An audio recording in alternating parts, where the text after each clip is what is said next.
बिस्मिल्लाहिर्रहमानिर्रहीम। अस्सलाम वालेकुम दोस्तों आज हम बात करेंगे हज़रत यस्सार रहमतुल्लाह अलैह के बारे में। और ये एक बहुत बड़ी शख्सियत हैं जो हज़रत हसन बसरी रहमतुल्लाह अलैह के वालिद हैं।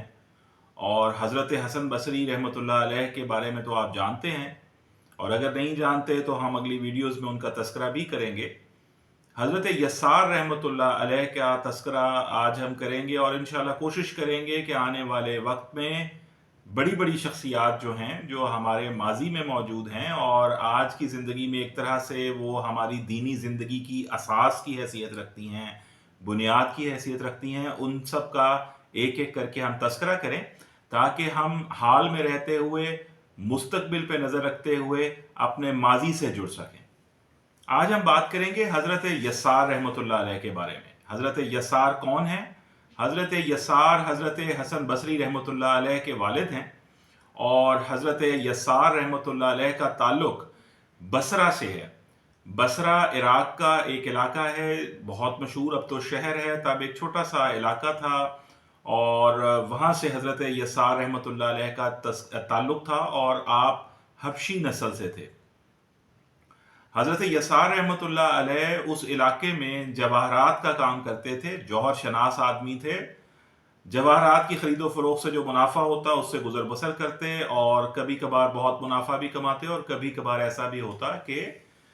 कारोबार जो है वो मांद पड़ जाता, उसमें मंदी आ जाती। हज़रत यस्सार रहमतुल्लाह अलैह जवाहरात का वो कारोबार करते हुए अपने इलाके में एक जानी पहचानी शख्सियत थे और इराक़ के अंदर मुख्तलिफ बड़े शहरों में भी आपका आना जाना रहता था, क्योंकि आपका अपना ताल्लुक़ तो एक गांव से था जहां पे कोई कारोबार बहुत ऑब्वियसली बहुत ज़्यादा अच्छे तरीके से चलाना मुश्किल होता है इस नौइयत का। तो हज़रत यस्सार रहमतुल्लाह अलैह का इसी तरह से कारोबार अच्छा तरह चल रहा था और आप एक मशहूर शख्सियत थे वहाँ पे, जवाहरात का कारोबार करते थे, जौहर शनास थे। लेकिन फिर वक्त गुजरा और उस वक्त तक इराक़ में इस्लाम नहीं पहुँचा था। हज़रत उमर फ़ारूक रज़ी अल्लाह ताला अन्हु के दौर में जब फतूहात बहुत सारी हुई और इस्लाम जो है उसका दायरा वो बिलाद अरब में अरब के ममालिक में फैलने लगा और हिजाज़ मुक़द्दस से निकल के जब इराक़ तक पहुंचा और ये इलाका बसरा का इलाका जब फ़तह हुआ तो हज़रत यस्सार रहमतुल्लाह अलैह जो हैं वो चूँकि इनके इलाके में बहुत ज़्यादा रेजिस्टेंस हुई, बहुत ज़्यादा लड़ाई हुई, लेकिन उसके बावजूद इनकी फ़ौज को शिकस्त हुई और मुसलमानों को फ़तह नसीब हुई। तो हज़रत यस्सार उस वक्त के कानून और उस वक्त की रवायत के मुताबिक ग़ुलाम बना लिए गए और हज़रत यस्सार रहमतुल्लाह अलैह को इस्लामी फ़ौजें वहाँ से लेके हिजाज़ मुक़द्दस पहुँची।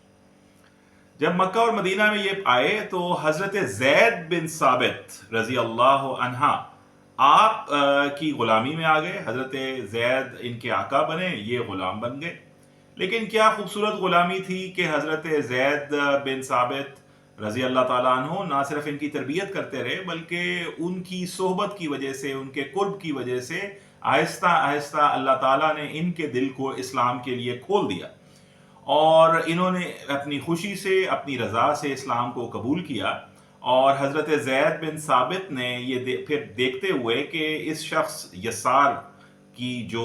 तवज्जो है, जो मोहब्बत इलाहिया है और जो इश्क में अल्लाह के लिए जलना है और जिस तरह से इबादत में एक इनके जिस तरह से रग़बत है अल्लाह ताला की तरफ, उसको देखते हुए हज़रत ज़ैद बिन साबित ने हज़रत यस्सार रहमतुल्लाह अलैह को कुछ अरसे के बाद आज़ाद कर दिया। आप ये देखिए कि आज़ादी के मयारात क्या थे कि जब ये देखते थे कि ये शख्स जो है अल्लाह के कुर्ब में, अल्लाह की मोहब्बत में अगर ये आज़ाद रहेगा तो ज़्यादा बेहतर तरीके से ज़िंदगी बसर करेगा, तो आका अपने ग़ुलामों को आज़ाद कर दिया करते थे।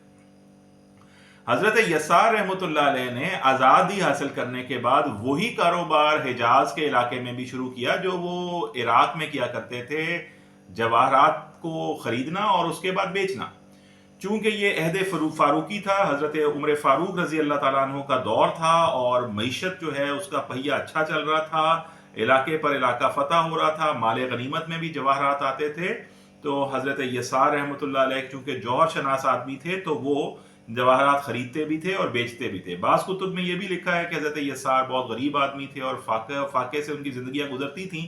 लेकिन ज़्यादातर कुतुब में यही लिखा है کہ حضرت یسار جو تھے وہ اچھا کماتے تھے اور ان کا گزر بسر اور گزر اوقات اچھا ہوتا تھا، کیونکہ عہد فاروقی میں مسلمان خوشحال تھے اور مال غنیمت آنے کی وجہ سے جواہرات کا کاروبار کرنے والا شخص جو ہے وہ مفلوق الحال محتاج نہیں ہو سکتا، بلکہ وہ اچھا کمانے والے اور اچھا گزر بسر کرنے والے آدمی تھے۔ اس دور میں جب وہ اپنے آپ کو ایک غلامی میں سے آزاد ہو گئے اور پھر کاروبار کرنے لگے اور پھر ایک سٹیبلٹی کو اچیو کر گئے، تو پھر دوستوں نے مشورہ دیا کہ اب تم اپنا گھر بسا لو، یسار شادی کر لو۔ لیکن حضرت یسار رحمۃ اللہ علیہ فرماتے تھے میں حبشی النسل ہوں، یہاں کسی کو جانتا بھی نہیں، میرا اپنا کوئی رشتہ دار بھی نہیں، ہاں یہ ضرور ہے کہ لوگ میری عزت کرتے ہیں، مجھ سے محبت کرتے ہیں، مجھے رشتہ کون دے گا؟ تو دوستوں نے تجویز کیا کہ جناب ام سلمہ علیہ السلام، جناب رسول اکرم صلی اللہ علیہ وآلہ وسلم کی زوجہ مطہرہ اور ہماری ماں حضرت ام سلمہ ام المومنین، ان کی ایک کنیز تھی، اس کا رشتہ تجویز کیا دوستوں نے کہ اگر ہم پیغام بھیجیں جناب سیدہ ام سلمہ کی خدمت میں، تو ہم امید کرتے ہیں کہ اگر وہ اجازت مرحمت فرمائیں، اجازت عنایت فرمائیں، تو ان کی اس کنیز کے ساتھ آپ کا رشتہ کر دیا جائے۔ تو دوستوں نے ایسا ہی کیا، وہ پیغام پہنچایا گیا۔ جناب ام سلمہ علیہ السلام آپ نے دیکھا، آپ نے سوچا، اور اس کے بعد آپ نے محسوس کیا کہ یہ شخص ایک اچھا آدمی ہے، یہ شخص نیک سیرت، نیک تینت، عبادت گزار، عابد و زاہد آدمی ہے اور کاروبار میں اپنی بیوی کو یہ مینٹین کر سکتا ہے۔ تو انہوں نے اس کی اجازت عطا فرمائی اور ان کی کنیز جو تھیں ان کے ساتھ حضرت یسار کی شادی ہو گئی۔ اب آپ یہ دیکھیے کہ حضرت یسار کی کیسی قسمت ہے کہ کہاں کفر کی تاریکی میں تھے اور اسلام خود ان کے گھر پہنچا، ان کو غلام بنا کے لے آیا۔ پہلے سوچا ہوگا کہ اب شاید زندگی غلامی میں گزرے گی، اور غلام بھی کس کے ہوئے؟ جناب حضرت زید بن ثابت رضی اللہ عنہ، اتنے بڑے صحابی، ان کے غلام۔ اور اس کے بعد جب شادی کا موقع آیا تو جناب ام سلمہ